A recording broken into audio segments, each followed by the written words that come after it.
Amém.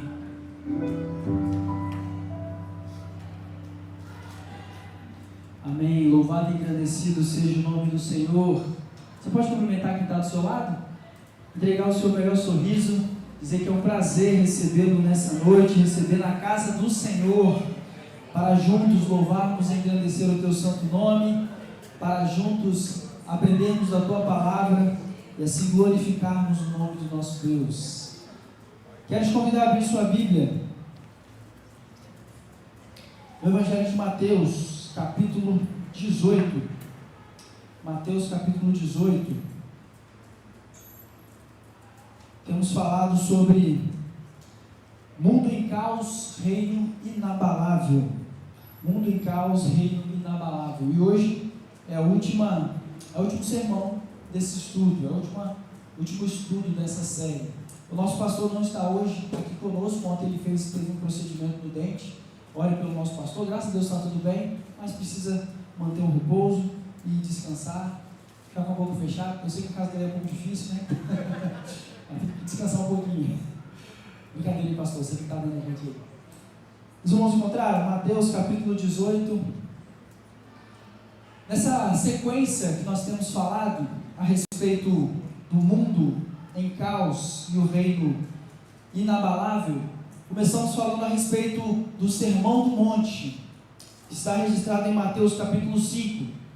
No Sermão do Monte, se nós temos o reino de Deus como algo que Jesus veio estabelecer, o Sermão do Monte é a constituição, são as leis, são as orientações, as determinações de Deus a respeito desse reino de Deus entre nós. E falamos isso no nosso primeiro encontro. Depois, falamos sobre o envio de Jesus, os envios dos discípulos. Quando Jesus, depois de algumas orientações, envia os seus discípulos para que pudesse anunciar a chegada desse reino de Deus. E ali ele dizia que os seus discípulos não precisavam levar equipamentos extras, não precisavam levar equipamentos de viagem. Obrigado. Obrigado. Obrigado 2 vezes. Isso. Então houve esse discurso de Jesus, esse envio missionário de Jesus. Na semana passada, o pastor falou a respeito da parábola do semeador, em que Jesus vai ensinar que existem diversos tipos de corações, mas a semente do Evangelho, a semente do reino de Deus é uma só. A pergunta é: como está o nosso coração? Como está o coração daquele que recebe a palavra de Deus? E hoje nós vamos falar sobre o discurso de Jesus à igreja. Não vamos abordar aqui o último discurso escatológico de Jesus, porque talvez seria melhor até falar sobre isso na escola bíblica, porque envolve muitas outras coisas, surgem muitos questionamentos. Mas na série de hoje, no estudo de hoje sobre a igreja, uma igreja fiel, uma ponte para a reconciliação. E em Mateus 18, Jesus se depara com uma situação em que os seus discípulos o provocam. E Mateus 18 diz assim: naquele momento, os discípulos chegaram a Jesus e perguntaram: quem é o maior no reino dos céus? E é interessante que o versículo seguinte, Jesus vai trazer uma inquietação para eles. Diante de tudo aquilo que eles já tinham passado, diante de tudo aquilo que eles já tinham vivido, já tinham visto Jesus ressuscitar pessoas, já tinham visto Jesus curar pessoas, multiplicar pães, já tinham visto Jesus fazer muitas coisas, já tinham experimentado ir em nome de Jesus e ver coisas acontecerem, receberam autoridade de Jesus, mas naquele momento, o que estava no coração deles é: quem vai ser o maior? Quem vai receber o lugar de destaque? Quem vai ser honrado? Quem vai ser o primeiro? Quem vai ser visto pelas pessoas? E é curioso que esse sentimento é natural a todos nós. o sentimento de reconhecimento, de ser valorizado, de, entre aspas, aparecer. Afinal de contas, quem não gosta de ser bem reconhecido pelo seu trabalho? Sim ou não? É algo quase que como natural. Mas aqui surge como uma espécie de disputa. Afinal de contas, como nós vimos também na escola bíblica no domingo passado, pela manhã, aquela sociedade era uma sociedade estratificada, era uma sociedade hierárquica, era uma sociedade em que haviam aquelas pessoas que recebiam uma honra maior, era uma sociedade do Império Romano. Então, naturalmente, o povo judeu, o povo no qual Jesus estava ali com eles, era um povo dominado pelo Império Romano. E, naturalmente, todo ser humano é assim, ele não quer se ver visto ali em nenhum tipo de prisão, ele quer estar sempre em alguma situação melhor. E mesmo entre eles queriam estar numa situação maior, numa situação melhor. E eles perguntam, quem vai ser o maior no reino de Deus? E Jesus, com toda a sua sabedoria e mansidão, traz uma criança ao centro da conversa e diz, olha, vocês estão preocupados em quem vai ser o maior, mas se vocês não forem como essa criança, vocês não vão nem entrar. Não é isso que diz o texto? A partir do verso 2 diz assim, chamando uma criança, colocou-a no meio deles, e disse, eu lhes asseguro que, a não ser que vocês se convertam, e se tornem como crianças, jamais entrarão no reino dos céus. Portanto, quem se faz humilde, como essa criança, este é o maior no reino de Deus, no reino dos céus. Eles já nem bem entraram, e já estavam preocupados em quem seria o maior. Alguns textos vão trazer essa palavra, portanto, quem se faz como humilde, ou quem não for pequeno, trazendo essa ideia de reconhecer o seu lugar, reconhecer quem se é, de olhar para dentro de si.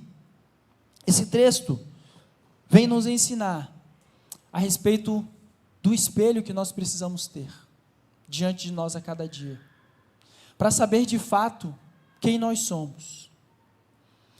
Porque ao longo da caminhada, parece que o nosso coração vai se enchendo, e a gente vai se enchendo com situações que nós mesmos protagonizamos, e cada vez mais olhamos a nós mesmos de um tamanho diferente do que realmente somos. São Tomás de Aquino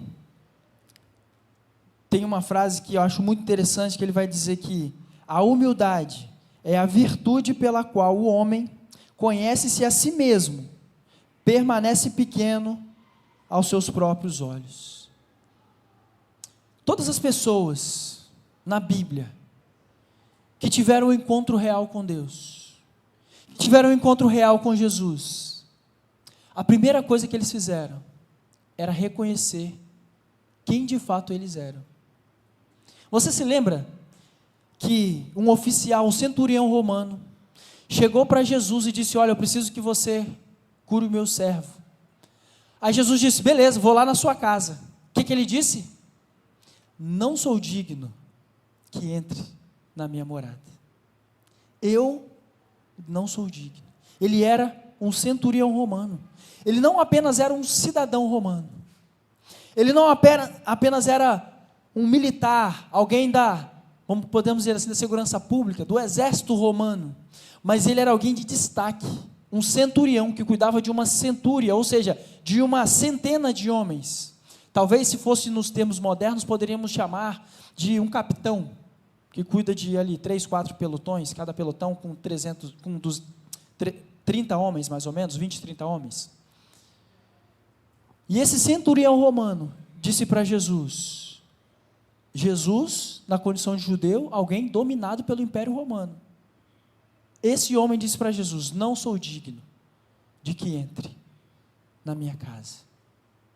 E é isso que Jesus vai dizer, nunca vi em Israel alguém com uma fé desse tamanho.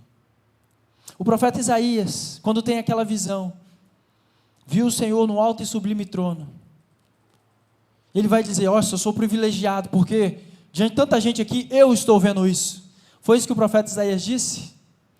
Ele disse: Senhor, eu sou um homem de lábios impuros, e habito no meio de um homem, no meio de um povo de lábios impuros. Quando nós estamos diante de Jesus, quando nós estamos diante desse espelho, nós precisamos reconhecer quem nós somos. Não deixe que os seus feitos, a sua história, a sua experiência, as suas conquistas, façam com que você tenha percepção maior do que ela realmente é. O ladrão da cruz, quando estava com Jesus, um deles, disse: olha, esse homem nada fez para estar aqui, mas nós fizemos. Mesmo numa situação de dor, mesmo numa situação de agonia, em que ele podia atribuir a culpa a qualquer outra pessoa, ele ali disse: olha, eu preciso reconhecer de fato o meu erro, e preciso reconhecer que esse homem nada fez. Conta-se que um certo homem queria viver uma vida santa,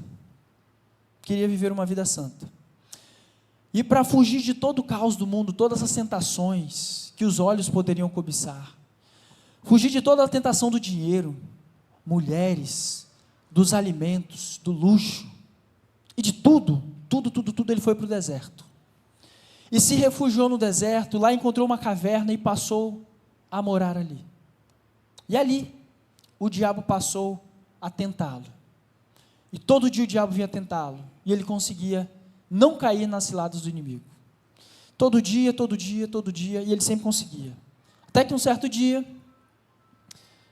o diabo disse: olha, você venceu, você realmente é um cara de Deus, você é um cara realmente que perseverou, é impossível fazer você pecar, é impossível fazer você cair, você jamais vai sair da presença do Senhor, de você eu desisto, você conseguiu, a partir de hoje não vou nem vir aqui mais, porque eu sei que você é um cara que eu já testei todas as minhas armas, e eu sei que você não vai cair, parabéns, você conseguiu, de todos, você é o melhor. E o diabo saiu, e ao ouvir isso, o seu coração se encheu de soberba, e o diabo percebeu e voltou. Alguém já disse certa vez: nós conseguimos nos desvencilhar de qualquer acusação, mas um elogio desmonta qualquer um. Então, até mesmo através dos elogios, nós precisamos ter cuidado, porque os elogios também nos destroem. Às vezes você acha que só a crítica te destrói. Nossa, fulano falou mal de mim, nossa, fulano me criticou. Mas às vezes aquele tapinha nas costas: nossa, você está muito bem, hein? Oh, parabéns, é isso aí, vai lá, você consegue. Isso também pode fazer você cair. Então nós precisamos cuidar do nosso coração, porque mesmo os discípulos caminhando com Jesus, vendo tudo que Jesus fez, provando a cada dia a humildade de Jesus, ainda assim, aqueles discípulos estavam em disputa para ver quem ia ser o maior no reino de Deus. Mas é interessante que o texto continua, e esse capítulo 18 parece que é totalmente direcionado para nós, enquanto igreja, em que, após falar isso, no verso 10, capítulo 18, verso 10, Jesus vai contar uma história que talvez não, com certeza você conhece. Inclusive poderia ter solicitado para você, para a gente cantar essa música, que tem a ver com esse trecho. Pode ser no final, podemos cantar? Vai falar a parábola das 100 ovelhas. Vamos cantar no final? Eram 100 ovelhas? Vamos cantar? Brincadeira, calma. Tem outra sugestão melhor. Jesus vai contar. Olha, depois de Jesus falar sobre isso, falar para que eles guardassem o coração, para que fossem como crianças. Afinal de contas, uma criança é pura. Até uma certa idade, né? Criança, falar nisso, Preciso contar para vocês, abrir um parênteses. Samuel ganhou uma Bíblia, ganhou no dia 2 de junho, né? Ganhou uma Bíblia de presente da igreja. E ele começou, já tem um monte de Bíblia lá em casa, mas ele amou aquela Bíblia. E começou a ler desde então, lendo todos os dias a Bíblia, todos os dias lendo a Bíblia. E é muito legal ver que outro dia ele acordou, ele e Mariana dormem no mesmo quarto. Eles acordaram e ele estava lendo a Bíblia para ela, né? E ele estava lendo lá Gênesis e tal, está seguindo, aí chegou em Êxodo. Está lendo o Êxodo, nossa, legal, Moisés e tudo mais. Aí um dia ele chegou para a Maiara e falou assim: mãe, o que significa primogênito? Aí Maiara explicou, Maiara me explicou, não, primogênito é o filho que nasce primeiro e tudo mais. Ele falou: ah, tá. Eu não gosto dessa parte da Bíblia não, mãe. Aí, por quê? Não, porque Deus mandou matar o primogênito. Aí Maiara tentou explicar para ele e tudo mais. Ele não ficou muito convencido. Aí Maiara falou: quando seu pai chegar, ele vai te explicar direitinho. Aí ele veio: pai, por que Deus mandou matar o primogênito? Eu não quero mais ler a Bíblia, pai, eu não gostei dessa parte. Eu falei: não, calma aí que eu vou te explicar direitinho. Aí sentei, expliquei para ele e tudo mais. Aí ele ficou mais aliviado e voltou a ler a Bíblia. Mas é interessante. Então, nesse processo em que a gente percebe uma criança, de maneira geral, ela é pura. Ela não tem essa maldade. Jesus vai comparar o reino de Deus, a entrada no reino de Deus, a inocência de uma criança. Quem quiser ser o maior tem que ser o menor. Mas Jesus não disse isso para humilhar, para que eles sentissem autocomiseração. Nossa, como eu tenho que ser aquela pessoa mais baixo de todas. Não era para isso. Era para que eles se colocassem no seu devido lugar. Tanto é que Jesus vai contar parábolas das 100 ovelhas. E Jesus vai dizer que um pastor deixa as 99 e vai atrás de uma. Porque cada ovelha é muito importante. E Jesus vai terminar dizendo: da mesma forma, o Pai de vocês que está no céu não quer que nenhum desses pequeninos se perca. Dietrich Bonhoeffer é um teólogo alemão, falecido, ele é da época da Segunda Guerra, um pastor que discursava contra Hitler, inclusive foi preso, e sofreu, foi torturado, e pouco antes de terminar a Segunda Guerra, ele acabou morrendo, e ele diz essa frase: a alegria de Deus está em resgatar o que está perdido, não em preservar o que está seguro. Quando Jesus nos ensina a respeito de entender, de olhar para nós mesmos e ver quem nós somos, é para que também nós possamos da mesma forma entender o outro, e assim possamos ver o amor de Deus em nós e também no outro, a tal ponto que um pastor deixa 99 para buscar uma, porque todos no reino de Deus têm o seu valor. E assim Jesus ensina que eles não precisavam pensar que eles eram o centro de tudo, mas faziam parte de um rebanho, faziam parte de uma coletividade, na qual Deus os pastoreava. E esse é o mesmo convite que Ele faz para nós hoje. Mesmo nós, no nosso contexto, precisamos entender que nós fazemos parte de uma coletividade chamada igreja. Jesus, quando voltar, Ele não vai te buscar, sabia? Ele vai buscar a igreja, a noiva, e nós, cada um de nós, fazemos parte desse corpo. O plano de Deus sempre foi buscar a todos. Lá no passado, com Moisés, Deus não falou assim, chama meia dúzia aí que estiver me obedecendo, que eu vou livrar da mão do faraó. Foi isso que Deus fez? Não. Deus resgatou todo o povo. Porque o projeto de Deus é para a coletividade. E enquanto nós, enquanto igreja, não entendermos que o projeto de Deus se trata de coletividade, se trata de um todo, muito dificilmente nós conseguiremos, enquanto igreja, anunciar Jesus de forma eficaz e fiel. Porque nós vamos anunciar segundo o meu ponto de vista, e não segundo o que Jesus vê enquanto igreja. Quando a gente pensa, quando a gente vive esse negócio chamado igreja, que a gente está aqui todo domingo, de manhã, de noite, durante a semana, e se reúne durante a semana, e as nossas amizades são com as pessoas da igreja, tem gente lá fora que não entende isso. Tem gente que não participa da comunidade, não entende. E a gente que está aqui dentro, muitas vezes também não valoriza. Acha que aqui é uma comunidade de gente perfeita. E não é. A igreja, muito embora seja o corpo de Cristo, a igreja, muito embora tenha sido fundada por Deus, a igreja, muito embora, quando Jesus voltar, Jesus vem buscar a igreja, mas a igreja é um lugar de pessoas imperfeitas. A igreja é um local que, muitas vezes, nós vamos nos decepcionar, seja com a instituição, seja com as pessoas. Se eu pedisse aqui para os irmãos levantarem a mão, quantas pessoas já se decepcionaram dentro da igreja, ou com pessoas da igreja? Não, por favor, não levante não, eu disse se eu pedisse. Isso ao longo da sua vida.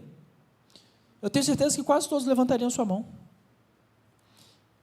Porque a igreja é esse ajuntamento de pessoas imperfeitas, que estão buscando a santificação, que nós só vamos alcançar plenamente aonde? No céu.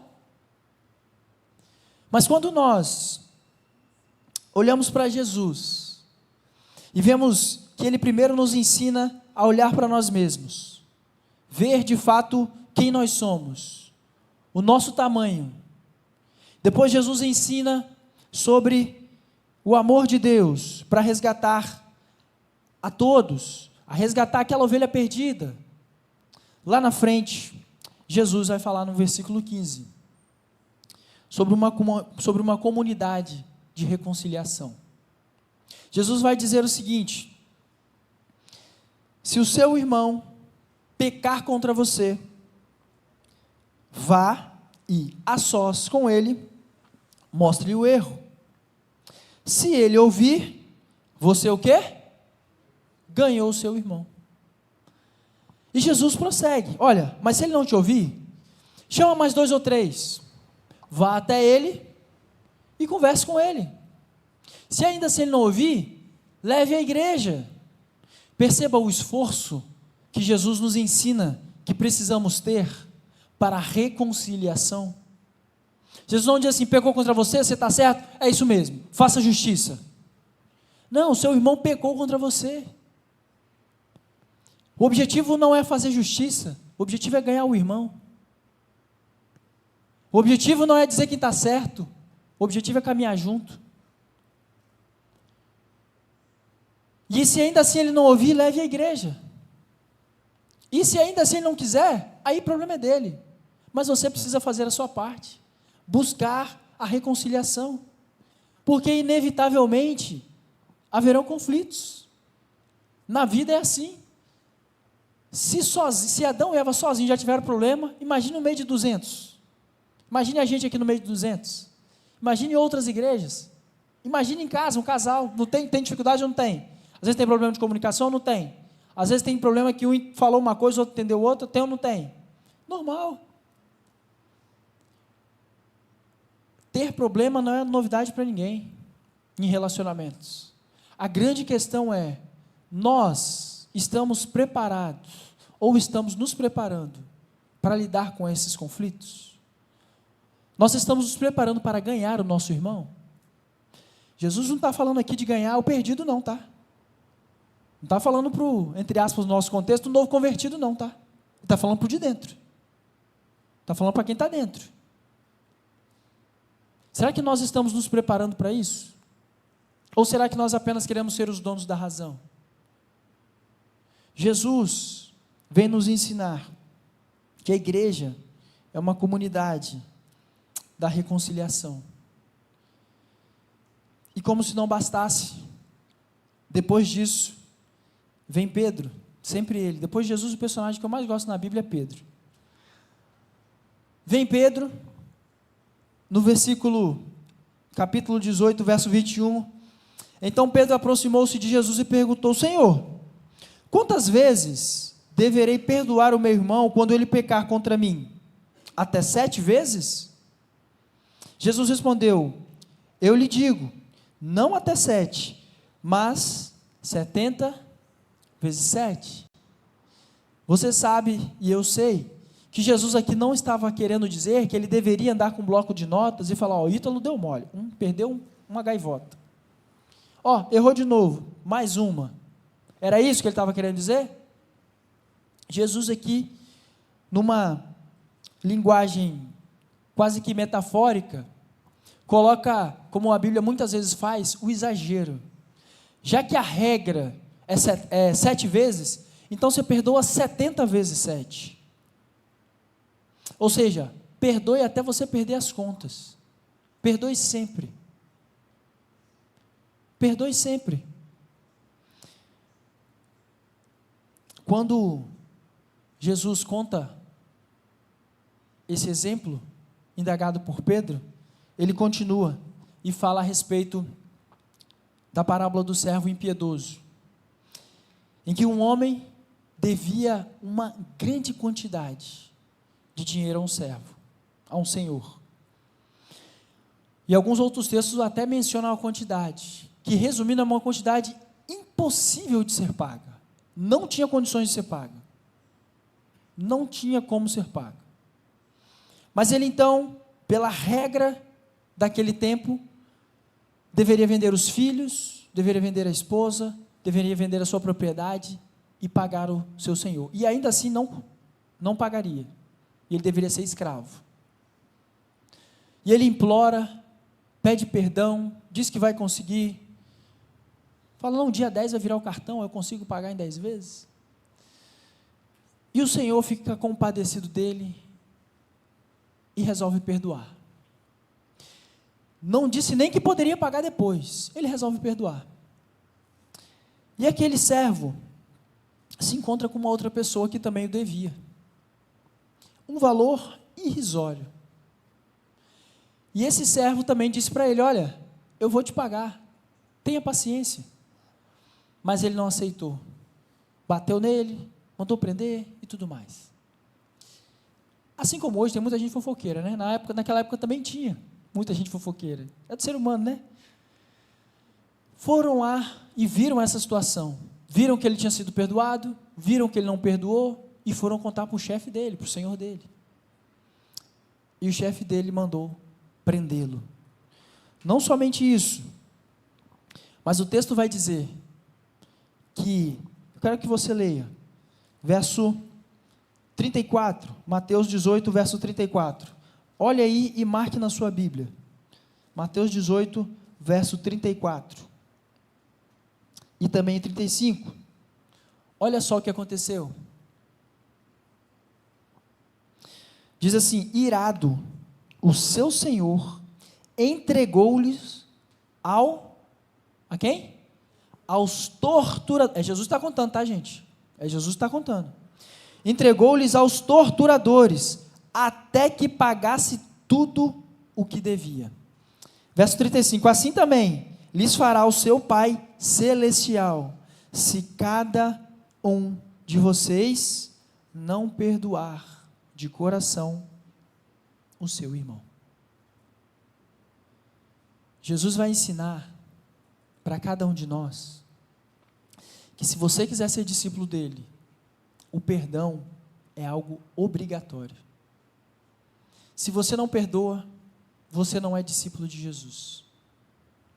Eu sei que existem situações que nós passamos que são extremamente difíceis, situações extremamente complexas, situações que, de fato, desafiam qualquer tipo de bom senso. Pessoas muitas vezes são covardes conosco. Pessoas lançam mentiras a seu respeito.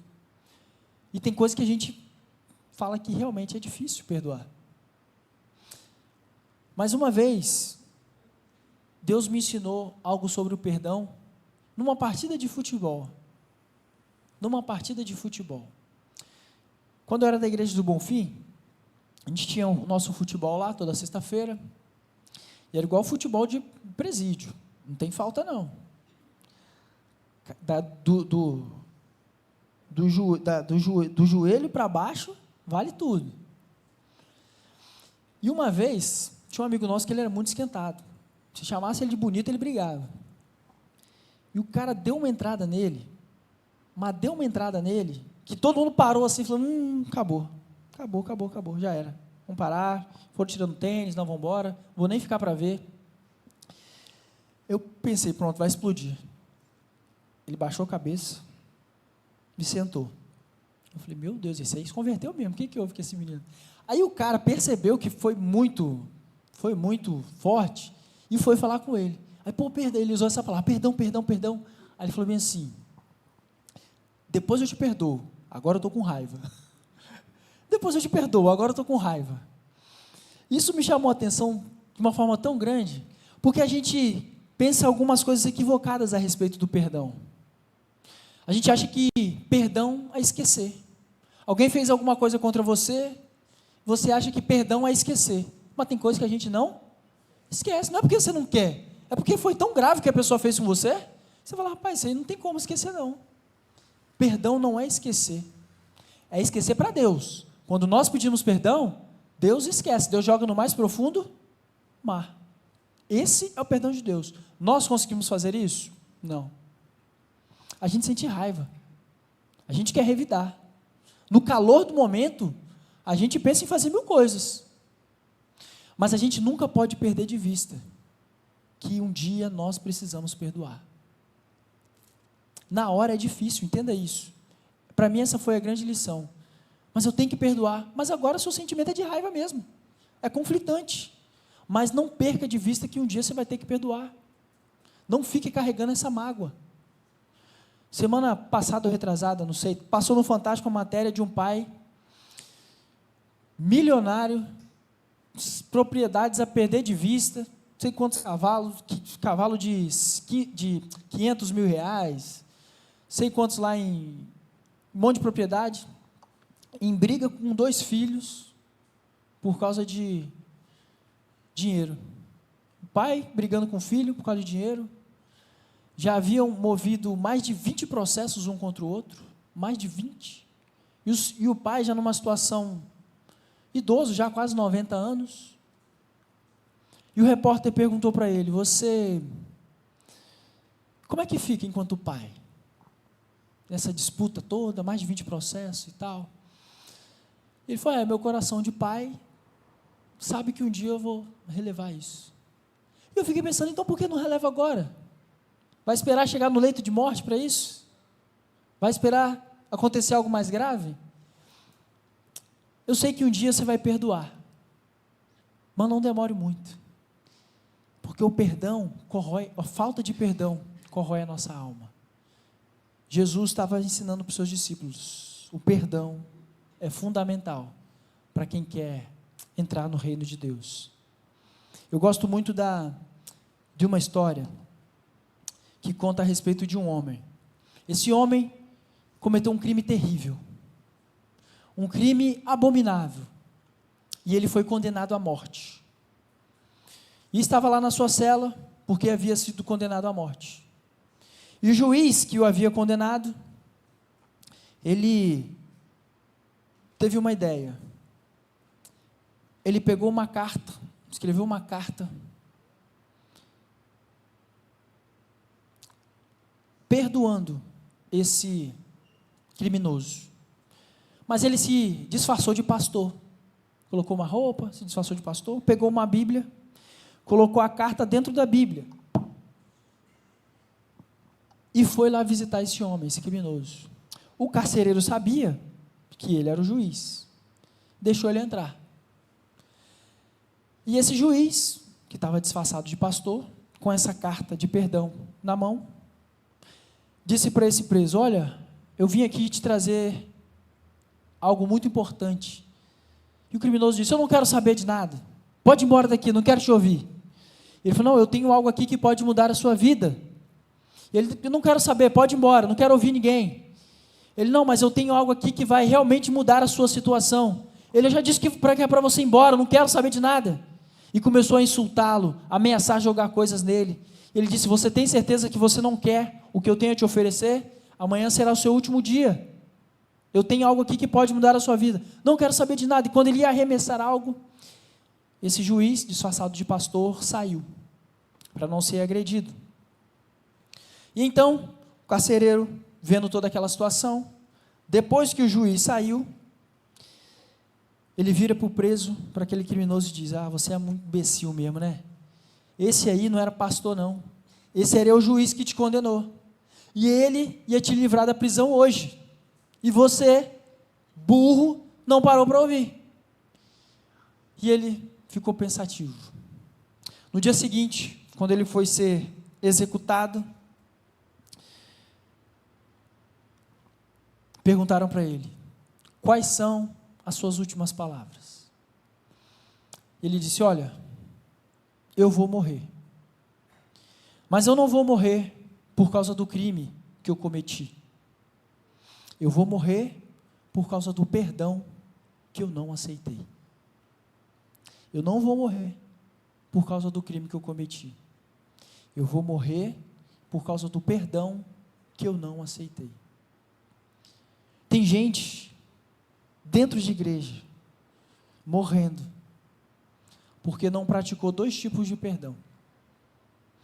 Não se perdoou por coisas que fez no passado, não se perdoou por causa de erros da adolescência, talvez porque ainda hoje colhe os frutos do seu erro. Mas lembre-se que hoje você não faria aquilo no passado. A sua experiência de hoje não é a mesma experiência daquela época. Lembre-se que Jesus já te perdoou, portanto você precisa se perdoar.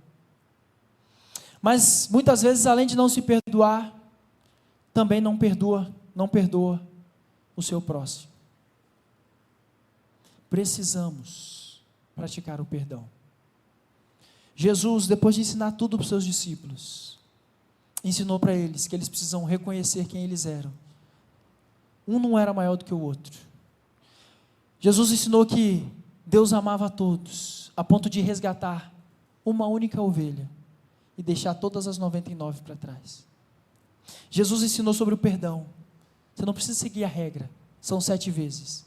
Jesus disse: perdoe sempre, perdoe sem parar. Tudo tem o seu tempo, tudo tem o seu momento, mas você precisa perdoar. A igreja precisa praticar o perdão.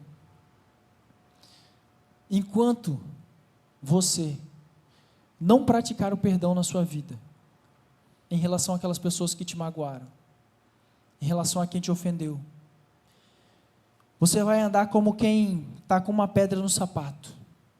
Você poderia andar de forma muito mais leve, de forma muito mais confortável, mas anda mancando, anda se machucando, porque você ainda não perdoou. Jesus ensina que o perdão é uma escolha. Perdão não é esquecer. Perdão é não deixar que isso te afete mais. E por isso que Jesus ensina primeiro: saiba quem você é. Saiba quem você é. Seja como uma criança. Já viu criança? Criança briga uma com a outra, arruma confusão, vem os pais, cada pai quer defender o seu filho, os pais entre si acabam brigando, as crianças já esqueceram, já estão brincando de novo, e os pais ficam com raiva um do outro a vida inteira. E as crianças já se perdoaram. Daqui a pouco estão indo na casa do outro, querendo ir na casa do outro. Mas a gente que é mais velho, a gente é bobo. A gente tem orgulho. Não, porque comigo ninguém faz isso. Deixa de ser bobo. Vai ficar guardando, estragando seu coração, guardando seu coração. Você sabe quem você é? Você sabe o seu valor? Mas ele não deveria ter feito isso. Beleza, não deveria ter feito. E como eu disse hoje para um amigo, que inclusive estavam conversando sobre isso, você não precisa depositar mais a mesma confiança. Você não precisa dar mais a mesma liberdade que você dava. Mas você perdoou, continue caminhando junto. Precisou da sua ajuda? Ajude. Mas não dê mais a mesma confiança, não dê mais a mesma intimidade. O problema é que muitas vezes somos mais afetados com os de fora ou com os de dentro? Com os de fora ou com os de dentro? Os de dentro parece que machucam mais, né? Só que quando os de fora fazem algo pior, nós relevamos. E a Bíblia vai nos ensinar a tratar bem os domésticos da fé, os de dentro. Os de dentro machucam mais porque a nossa expectativa é alta. Nós doamos muito, entregamos muito, fazemos muito e achamos que ninguém nunca vai discordar da gente, que todo mundo sempre vai concordar, que tudo que eu fizer todo mundo vai elogiar. Lê do engano. Tem uma coisa que eu aprendi enquanto pastor e carrego isso sempre e procuro fazer isso em tudo que eu faço na vida pastoral. Se você vai fazer algo que ninguém vai te elogiar, que ninguém vai ver às vezes, pelo contrário, vão reclamar e vão falar mal de você, você ainda assim vai fazer isso? Vou. Então pode fazer. Porque se você estiver esperando, tiver um fiozinho de esperança que alguém vai reconhecer, tiver nutrindo no seu coração um pingo de sentimento que alguém vai falar bem, que alguém vai elogiar, seu coração está indo para o caminho errado. Você está fazendo com a motivação errada. Faça o seu melhor, mesmo tendo a consciência de que ainda assim vão falar mal. Não tem problema nenhum. A gente está aqui para aprender. Mas ainda assim, se você tiver com essa disposição, com esse coração, aí você está no caminho certo. Porque se ainda assim alguém falar mal, não tem problema. Você não está buscando que ninguém fale bem? Você não está esperando ser reconhecido? Porque criança simplesmente quer brincar. Criança quer agradar o pai. A maior satisfação de uma criança é estar com seus pais. Criança, quando está na presença do pai, perde a hora. Quer brincar. Às vezes é uma brincadeira até simples. Mas o que importa é estar na presença do pai. Outro dia eu fiz uma experiência. Mariana estava chorando, aí eu fui brincar de brigar com ela. Falei, Mariana, para de chorar, não pode fazer isso não. Aí Samuel veio chamar minha atenção. Pai, não briga com ela, ela é criança, ela não sabe. Eu falei, eu sei, mas não pode chorar não. Ela falou, pai, mas ela não sabe, pai, ela é criança, ela é bebê. Eu falei, é isso aí, cara, tem que cuidar da sua irmã. Nós fomos chamados para isso, para sermos como criança, para proteger o irmãozinho. Fomos chamados para isso. Se no meio da caminhada houver deslize, vá até ele e converse.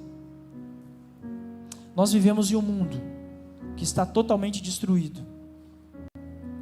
Vivemos em um mundo que está em caos. Mas se a igreja de Cristo, que somos nós, cada um de nós, não soubermos nos relacionar entre nós mesmos, quando formos cumprir o ID, Mateus termina assim, Mateus 28:19, portanto, vão, façam discípulos em todas as nações, ensinando a observar tudo o que vos tenho mandado. Como que eu vou fazer discípulo? Ensinando, se eu não estou praticando, se eu não estou perdoando. Se no final das contas eu vou trazer ele para essa comunidade de fé que não pratica o perdão e pratica o amor. Ela teve nesse ID, promoveu o encontro, a reconciliação de Jesus com pessoas.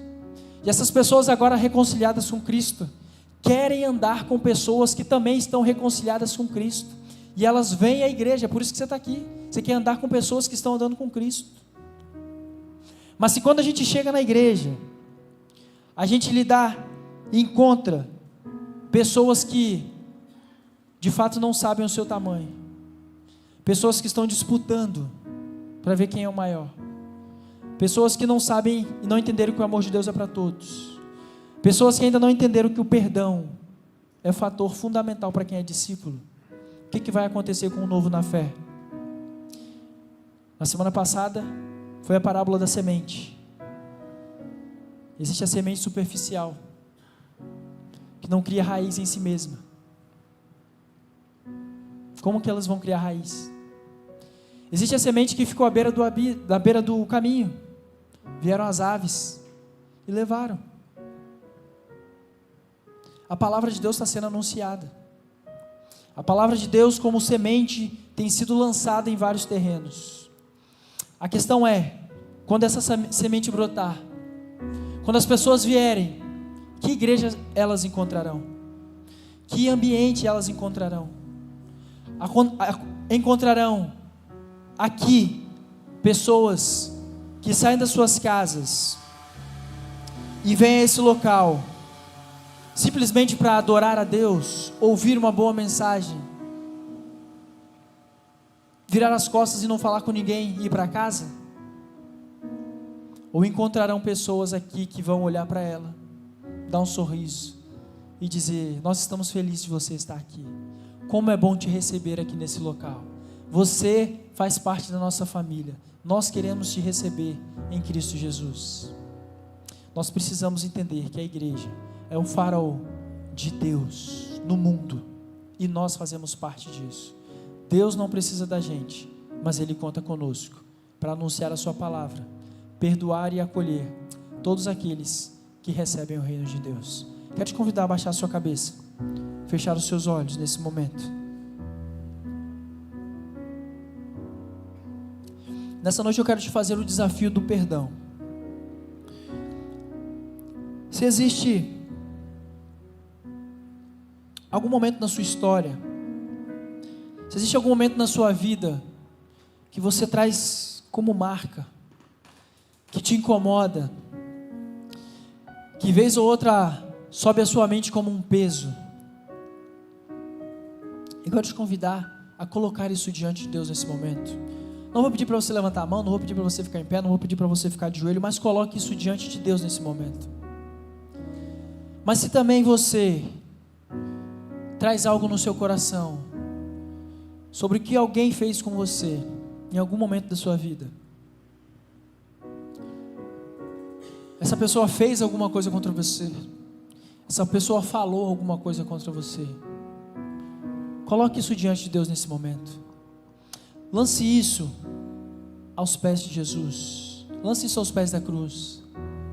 Você não pode ficar mais nem um dia carregando esse lixo emocional, esse entulho de falta de perdão.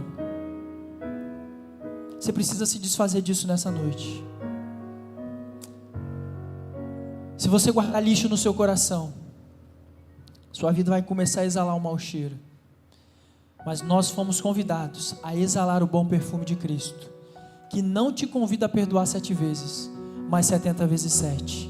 O mesmo Jesus que disse isso, quando estava pendurado na cruz, sendo humilhado, sendo torturado, morrendo aos poucos, disse: Pai, perdoa, porque eles não sabem o que estão fazendo. Jesus, no maior momento de agonia, dor e aflição da sua vida, fez uma oração de perdão. Por isso eu te convido nessa noite a fazer como Jesus. Perdoa. Perdoa. Perdoa o seu cônjuge. Perdoe seu filho. Perdoe seus pais. Perdoe seus amigos. Perdoa, perdoa. Não vá para casa com isso no seu coração, não. Chega. Por mais quanto tempo você quer levar isso na sua vida? Essa noite é uma noite de reconciliação, uma noite de perdão. Senhor Jesus, obrigado, Pai, porque o Senhor nos amou. Obrigado porque o Senhor é fiel, mesmo quando nós somos infiéis. Ó Deus, obrigado porque o Senhor perdoa os nossos pecados. E da mesma forma o Senhor nos ensina que se quisermos sermos discípulos do Senhor, nós precisamos praticar o perdão.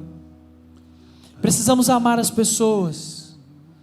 Precisamos entender o nosso tamanho. Não queremos ser maior que ninguém, mas queremos nos tornar como crianças e participar do reino de Deus.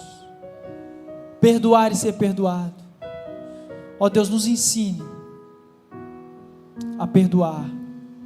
Perdoe a quem nos tem ofendido. Ó Deus, nós queremos caminhar na Tua santa paz. Queremos viver de modo que alegre o Teu coração. Queremos anunciar Jesus às nações. Mas nós só conseguiremos fazer isso genuinamente. Nós só conseguimos fazer isso verdadeiramente se nós de fato praticarmos tudo aquilo que o Senhor tem nos ensinado. O Senhor não nos chamou para sermos ouvintes, mas praticantes dos seus ensinamentos, praticantes da tua palavra. Por isso que nessa noite, ninguém saia daqui sem praticar o perdão. Ninguém saia daqui sem se perdoar por algo que tenha feito. Ninguém saia daqui sem perdoar o outro, sem perdoar um cônjuge, sem perdoar um filho, um amigo. Mas que essa noite seja uma noite de reconciliação, para a honra do teu nome, para a glória do teu santo nome. E que a igreja permaneça marchando, anunciando a volta de Jesus, o seu perdão, amor e misericórdia, de um Jesus que cura, liberta e transforma para a glória de Deus Pai. É isso que nós te pedimos, em nome de Jesus. Amém, amém e amém. Louvado e engrandecido seja o nome do Senhor nessa noite. Gostaria de convidar